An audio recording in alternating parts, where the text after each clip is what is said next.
Hello and welcome to Raj Sabha TV. You're watching Raj Sabha News with the host Rajat Kane. Let's take a look at the top headlines.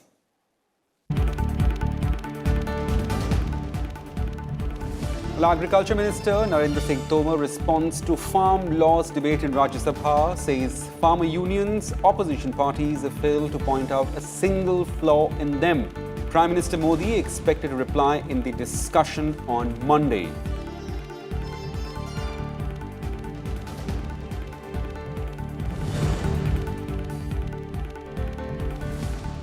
Opposition parties reiterate demands for withdrawal of farm laws. Congress says farmers forced to fight for rights and justice.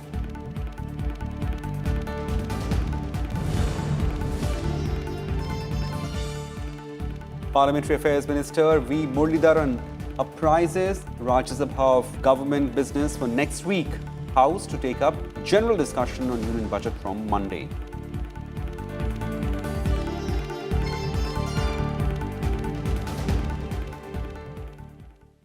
Well, the news in details now. Agriculture Minister Narendra Singh Tomar participated in discussion on the motion of thanks on President's address in the Upper House on Friday. Well, allaying the concerns on new farm laws, Agriculture and Farmers Welfare Minister Narendra Singh Tomar said government's focus is on doubling farmers' income by increasing the contribution of agriculture to GDP and that new agriculture laws were an important step in this direction. He reiterated that farmers have been misled that their lands will be snatched away by new farm laws. He also asserted that nothing is wrong with farm laws, but the problem is in the farmers' protest as people in particular state are being misinformed.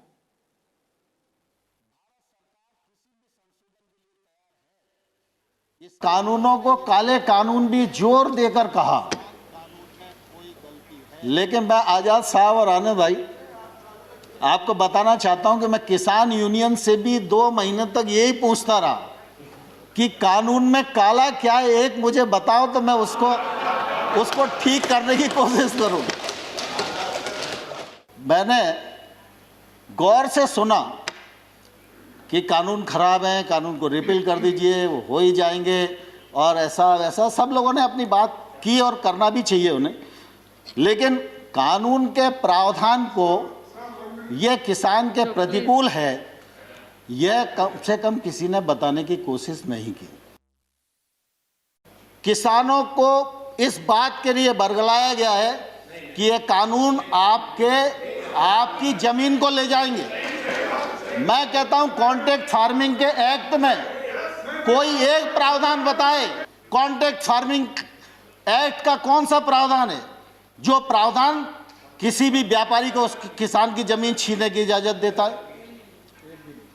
लेकिन लोगों को भड़काया जा रहा है, जमीन चली जाएगी।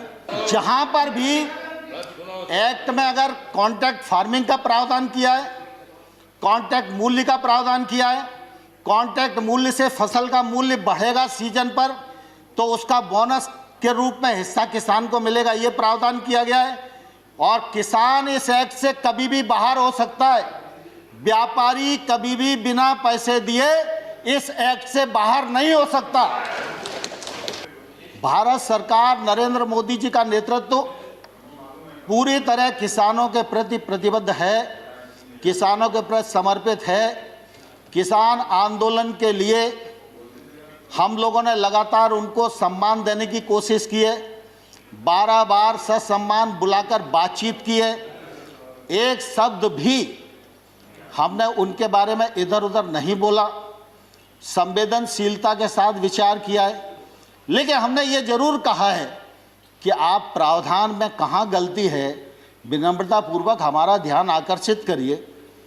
हमने जो उनकी भावना के अंतर्गत जिन बिंदुओं को चिन्हित किया जा सकता था उनको भी चिन्हित करके बताया कि हमको आपकी लगती है कि आपको यह शंका है कि एपीएमसी खत्म हो जाएगी, तो हम इस पर विचार करते हैं। एपीएमसी खत्म नहीं होगी।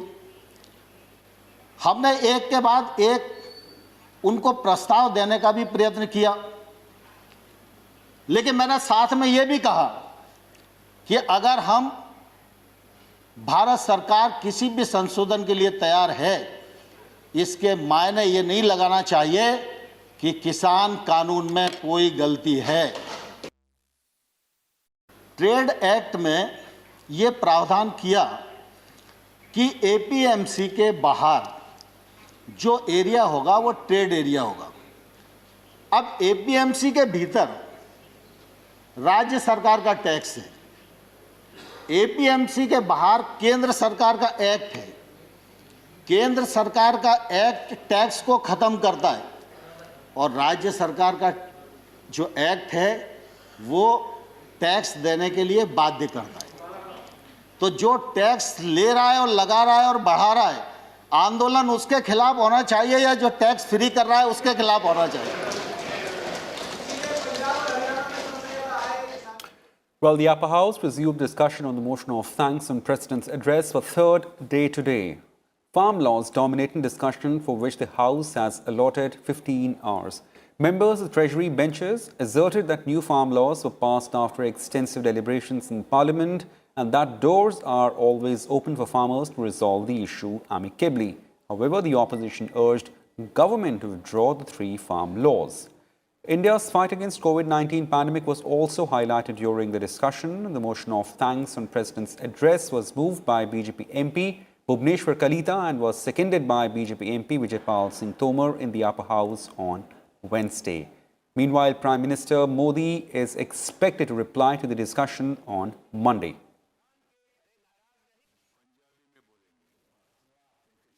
एक मौत भी होना गलत होता है, लेकिन 135 करोड़ के मुल्क में अगर 1,55,000 कोरोना की वजह से जो मृत्यु हुई है, वो मैं समझता हूँ कि अन्य किसी भी देश के अगर हम तुलना करें तो हम उस मामले में काफ़ी बेहतर हैं। और पिछले जो 6 महीने में जिस तरह से कोरोना के ऊपर एक काबू डॉक्टर्स ने और मेडिकल प्रोफेशंस ने जो इस पे काबू लाने का काम किया है, इससे काफ़ी इसमें हमारी आज मोर्टेलिटी रेट है 1% से भी कम आज नज़र आ रही है। ये हमारे लिए एक समझता हूँ कि समाधान का विषय है और वैक्सीन प्रोग्राम भी लॉन्च हुआ है और हमारे लिए बहुत गर्व की बात है कि भारतीय कंपनीज इसमें अग्रणी रही है और आज बड़ा मैं समझता हूँ कि विश्व का सबसे बड़ा वैक्सीन प्रोग्राम हमारे देश में रोल आउट हो चुका है। हमारा अन्नदाता क्यों इस अपने आप को असुरक्षित महसूस कर रहा है, इसके बारे में भी चिंता करने की और सोचने की ज़रूरत है। सरकार ने कहा कि हम किसान के प्रगति के लिए चाहते हैं, हम काम करना चाहते हैं, नए कानून बनाना चाहते हैं। आप किसानों की प्रगति के बारे में सोचते हैं, स्वागत की बात है। हम भी सोचते हैं, हम भी चाहते हैं कि हमारे देश में हरित क्रांति पहली, दूसरी और तीसरी और चौथी हरित क्रांति भी हमारे देश में कैसे आए, इसके लिए हम भी चाहते हैं। राष्ट्रपति जी ने अपने संबोधन में कहा है, भारत जब जब एकजुट हुआ है तब तब उसने असंभव से लगने वाले लक्ष्यों को प्राप्त किया है। एकजुटता की बात की है। अगर ये बात सच है तो गत 3 महीनों से दिल्ली के सीमा पर किसान आंदोलन की एकजुटता तोड़ने में सरकार क्यों लगी है? संजय जी, हजारों किसान गाजीपुर सिंगू बॉर्डर पर अपने हक के लिए लड़ रहे हैं और आप इस एकजुटता में आपको देशद्रोह दिखता है। प्लीज चेयरमैन सर, ये पंजाब, हरियाणा और पश्चिमी यूपी का किसान पूरे देश के किसानों की लड़ाई लड़ रहा है।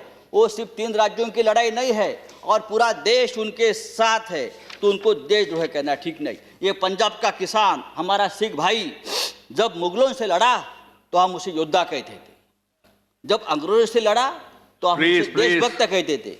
कोरोना वायरस में लंगर बांट रहा था तो देश प्रेमी था, लेकिन आज वो अपने हक के लिए लड़ता है तो वो खालिस्तानी हो गया, वो देशद्रोही हो गया। ये कौन सा अन्याय है? ये बोझ नहीं है, ये हम लोगों को खाना देते हैं, अन्न देते हैं, इनको बोझ कहना बहुत ही निंदनीय बात है। ये कैसी जिद है आपकी, कैसा ईगो है आपका जिसको कि आप खत्म करना नहीं चाहते हैं और 3 कानूनों को वापस लेना नहीं चाहते हैं। किसान जो हैं वो आप ही के बच्चे हैं, आपकी भाई हैं, बहन हैं, माता हैं, पिता हैं, उनको आपने देशद्रोही बना दिया।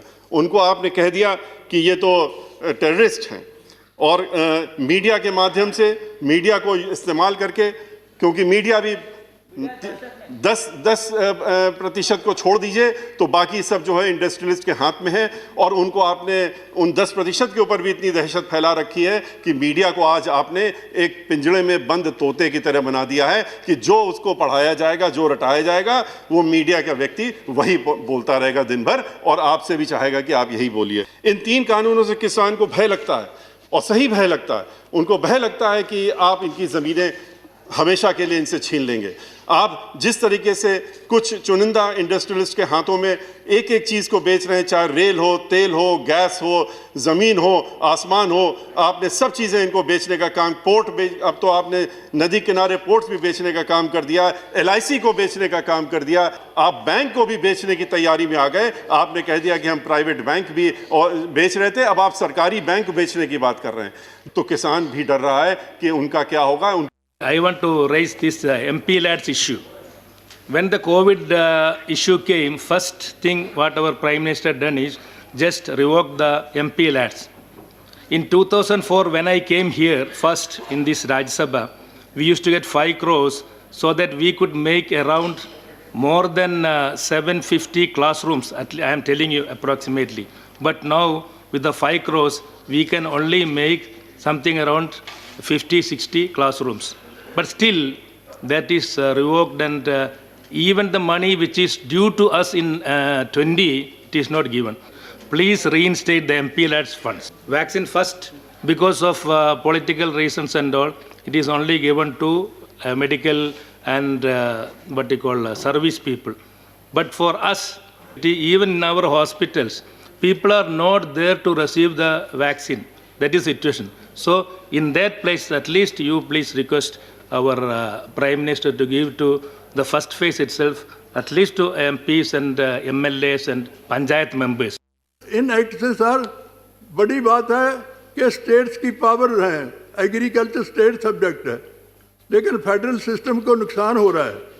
सभी जो रीजनल पार्टी हैं वो फेडरल सिस्टम चाहती हैं, उसको बल्कि कमज़ोर किया जा रहा है। एग्रीकल्चर डिपार्टमेंट जो है वो स्टेट सब्जेक्ट है, लेकिन सेंटर ने बना दिए कानून। इसमें से वो फेडरल सिस्टम को बहुत बड़ी हो रही है। सर दूसरी मैं 2 मिनट और लूँगा। प्लीज।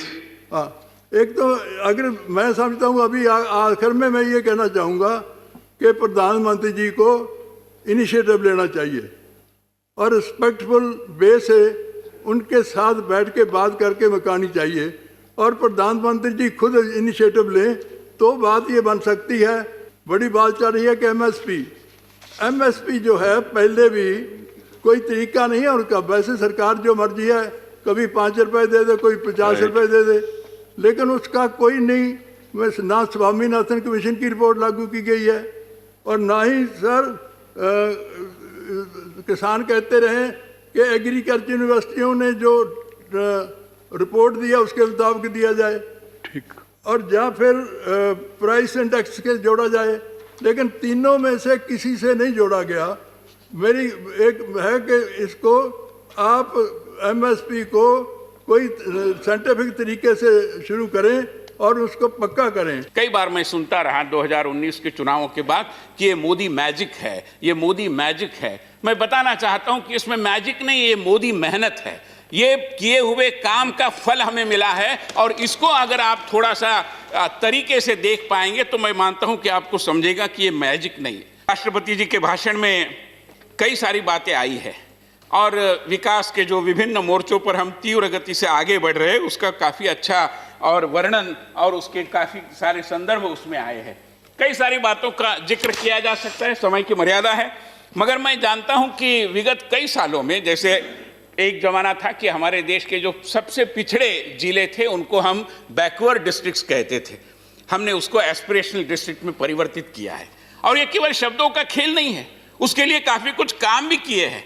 कल चर्चा हो रही थी कि खनिज जहां पर मिलते हैं, जहां पर मिनरल्स उपलब्ध है, ऐसे जिलों के विकास की बात जब आती है, मैं आपको रिपोर्ट दिखाना चाहता हूं। ये टाटा ट्रस्ट का रिपोर्ट है, किसी सरकारी संस्थान का रिपोर्ट नहीं है। और सिंहभूम डिस्ट्रिक्ट के बारे में झारखंड के अंदर उन्होंने लिखा है कि due to the district mineral fund trust, जो एक बनाता है, जो जहां से खनिज निकलता है वहां पर जो राशि मिलती है, उसके कारण which is at the disposal of the district authority, this is devolution of power.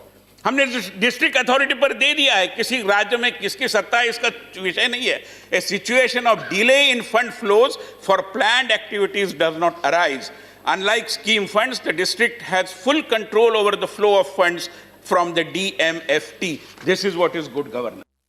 मेरा आग्रह है सरकार से, वो दावे मत करें जो सही नहीं है। हिंदुस्तान का बजट 30 लाख करोड़ पिछले साल का, और 28 लाख करोड़ वित्त मंत्री कहती हमने स्टिमुलस में दे दिया। किसको दिया, कहां गया, तो देश कैसे चला? प्रश्न है, आपके माध्यम से सरकार से कर रहा हूं। अन्य, जब तक लोगों के हाथ में पैसा नहीं जाएगा स्थिति नहीं सुधरेगी। ये डिमांड का झगड़ा नहीं है, उत्पादन की बात नहीं है, पर ये कंजम्पशन की बात है। लोगों के हाथ में पैसा होगा तभी कारोबार जो बनाएंगे, उद्योग जो बनाएगा, उसको खरीदेगा कौन जब पैसा नहीं है। हमारे कई क्षेत्र पूरी तरह टूट गए हैं। सरकार ये कहना बंद करे कि वी शेप रिकवरी है। रिकवरी है पर के शेप है। कई ऐसे सेक्टर हैं हमारे इकोनॉमी के जो बिल्कुल दबे हुए हैं, उनको समय लगेगा, ये समझना जरूरी है। Well, there you were listening to the members of the upper house speaking during the motion of thanks to the President's address. Well, a lot more in this bulletin. Stay tuned. Time for a short break.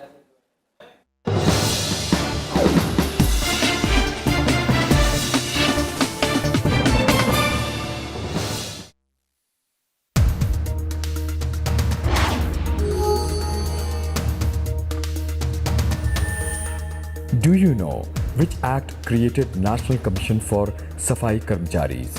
Your options are A. The Prohibition of Employment as Manual Scavengers and their Rehabilitation Act 2013. B. NCSK Act 1993. C. SC/ST Tribes Prevention of Atrocities Act 1989. And D. The SC/ST Prevention of Atrocities Amendment Act 2015. See the correct answer tonight at 9:30 p.m. only on Rajya Sabha Television.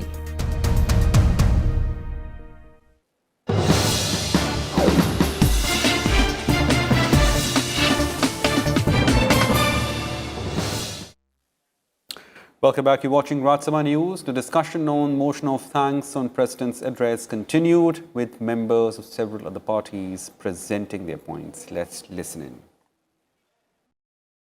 ਕਹਿੰਦੇ ਨੇ ਚੀਰ ਦਿੰਦੇ ਨੇ ਪਹਾੜ, ਹੁੰਦਾ ਜਿਨ੍ਹਾਂ ਨੂੰ ਜਨੂਨ, ਰਹਿ ਕੇ ਮੰਜ਼ਿਲਾਂ ਤੋਂ ਦੂਰ ਕਿੱਥੇ ਮਿਲਦਾ ਹੈ ਸਕੂਨ। ਹਾਰਦੇ ਨਹੀਂ ਹੁੰਦੇ ਉਹ ਮਰਦ ਦਲੇਰ, ਬਸ ਹੌਸਲਾ ਬਣਾ ਕੇ ਤੁਸੀਂ ਕਿਸਾਨ ਵੀਰੋ ਰੱਖਿਓ। ਅਸੀਂ ਜਿੱਤਾਂਗੇ ਜ਼ਰੂਰ, ਜੰਗ ਜਾਰੀ ਰੱਖਿਓ। ਅਸੀਂ ਜਿੱਤਾਂਗੇ ਜ਼ਰੂਰ, ਜੰਗ ਜਾਰੀ ਰੱਖਿਓ। ਜੈ ਹਿੰਦ, ਜੈ ਜਵਾਨ, ਜੈ ਕਿਸਾਨ ਤੇ ਵਾਹਿਗੁਰੂ ਜੀ ਕਾ ਖਾਲਸਾ, ਵਾਹਿਗੁਰੂ ਜੀ ਕੀ ਫਤਿਹ। Dark truth and white lies, आप उस सिम्टम से निकलिए। जब तक आप डार्क ट्रूथ में फंसे रहेंगे और व्हाइट लाइज बोलते रहेंगे, जनता में आपकी विश्वसनीयता समाप्त हो रही है। आप हमें लोकतंत्र की शिक्षा दे रहे हैं। बार बार कहा जा रहा है कि नरेंद्र मोदी जी की सरकार में लोकतंत्र का गला घोटा जा रहा है, पत्रकारों को गिरफ्तार किया जा रहा है, बुद्धिजीवियों को जेल के अंदर डाला जा रहा है। मैं थोड़ा सा आईना दिखा देता हूं। मैं इमरजेंसी की बात नहीं करूंगा, वो तो सब हम जानते हैं। आजादी के बाद 1958 में पहला कानून क्या बना? 1958 में armed forces special powers act. 1978 में क्या बना? Unlawful activities prevention act. 1971 में क्या बना? जो हम सब जानते हैं, Misa, maintenance of internal security act. 1980 में क्या बना? National security act. 1985 में क्या बना? टाडा। और ज्ञानी जैल सिंह जी नहीं होते, मैं अपने पूर्व राष्ट्रपति माननीय ज्ञानी जैल सिंह जी को नतमस्तक होना चाहता हूं। उन्होंने अपनी ही सरकार के पोस्टल बिल अमेंडमेंट को रोक दिया, जिसमें राजीव गांधी जी की सरकार कह रही थी कि हम पोस्ट ऑफिस से गुजरने वाली हर चिट्ठी को पढ़ने का अधिकार रखते हैं। फिर से लाने की कोशिश की और आप हमें कह रहे हैं शुरुआती 5 साल में जो कुछ हुआ एक तरह से विकास की गाड़ी सर पर दौड़ाने के लिए रास्ता बनाने की तरह था, जिसमें काफ़ी हद तक कामयाबी मिल चुकी थी। बीच में वैश्विक महामारी कोरोना की स्पीड ब्रेकर का काम किया, लेकिन अब हम दोगुनी स्पीड से दौड़ने के लिए तैयार हैं। देश का नेतृत्व भी ऐसे हाथों में है जो ना खुद हाथ पर हाथ धरे बैठेगा। तो अब हमारी यात्रा शुरू हो आत्मनिर्भर भारत की। इस आत्मनिर्भर भारत के निर्माण में सबकी भूमिका तय है। सरकार हर क्षेत्र में उसकी क्षमता, दक्षता और कुशलता के अनुरूप इस भूमिका के निर्वहन के लिए तैयार कर रही है। मतलब जो अभी किसान बिल जो आया है, तो इस किसान बिल के संबंध में मतलब हमारा कहना ये है कि भाई नरेंद्र मोदी जी किसानों के होठों पर सत्ता में दूसरी बार आए हैं, और नरेंद्र मोदी क्यों किसानों के खिलाफ बिल लाएंगे? India is counted among the great civilizations of ancient times, but the only one to sustain its vibrant flow till today. Flow of ideas, values, concepts, arts, sciences, indeed all the streams of knowledge which guided emergence of India as the Vishwa Guru. Attacks from foreign lands may have weakened some of them, but once again, they are in focus now as the foundation for the new education policy. Need for such a policy which would collect, combine, and coalesce various streams of knowledge was being felt since a long time. NEP seems to be the answer to revitalize and resurrect India's knowledge and cultural traditions, which can strengthen our national fabric and ignite creative minds to greater and meaningful endeavor. Well, as the upper house discussed the motion on thanks on the President's address, Chairman Naidu made an important observation. He said that a farmer is a farmer and farm protests must not be given a color of caste divide by anyone. मैं एक विषय सबका ध्यान में लाना चाहता हूँ। इस विषय को जाति के आधार पर नहीं देखना चाहिए। ठीक है, किसान किसान है। Thank you sir. नहीं तो कोई स्टेट का है तो स्टेट का है, मगर उसमें जाति नहीं होना चाहिए। किसी ने कहा, उन्होंने कहा, कोई पत्रकार ने ऐसा, कोई पत्रकार ने ऐसा लिखा, किसी ने भी कहा होगा, लिखा होगा, ये गलत है, ऐसा नहीं। मीडिया को रोकना चाहिए। मैंने पॉइंट नोट किया। Well, moving on, Minister of State for Parliamentary Affairs V. Muralidharan apprised the members of the upper house about government's business on the agenda for next week. General discussion on budget is listed for discussion next week. The government's legislative agenda for budget session of Parliament includes nearly 33 bills and several financial terms. I rise to announce that government business for the week commencing Monday, the 8th of February 2021 will consist of 1. Consideration of any item of government business carried over from today's order paper. 2nd. General discussion on Union Budget 21-22. 3rd. Consideration and passing of following bills. 1. Discussion on statutory resolution seeking disapproval of the Jammu and Kashmir Reorganization Amendment Ordinance 2021. Number 1 of 2021 and consideration and passing of the Jammu and Kashmir Reorganization Amendment Bill 2021. 2. Discussion on statutory resolution seeking disapproval of the National Capital Territory of Delhi Laws Special Provisions Second Amendment Ordinance 2020, that is number 15 of 2020, and consideration and passing of the National Capital Territory of Delhi Law Special Provision Second Amendment Bill 2021 after its introduction. The third, the National Commission for Allied and Healthcare Professionals Bill 2020. Fourth, the National Institutes of Food Technology, Entrepreneurship and Management Bill 2019. Item number 4, consideration and passing of the following bill after it is passed by Lok Sabha. 1. Discussion on statutory resolution seeking disapproval of the Arbitration and Conciliation Amendment Ordinance 2020, number 14 of 2020, and consideration and passing of the Arbitration and Conciliation Amendment Bill 2021. 5. Consideration passing of the following bills as passed by Lok Sabha. 1. The Medical Termination of Pregnancy Amendment Bill 2020. 2. The Major Port Authorities Bill 2020. Well, that's it in this bulletin of Rajya Sabha News. Stay tuned to Rajya Sabha TV for more. Thank you and goodbye.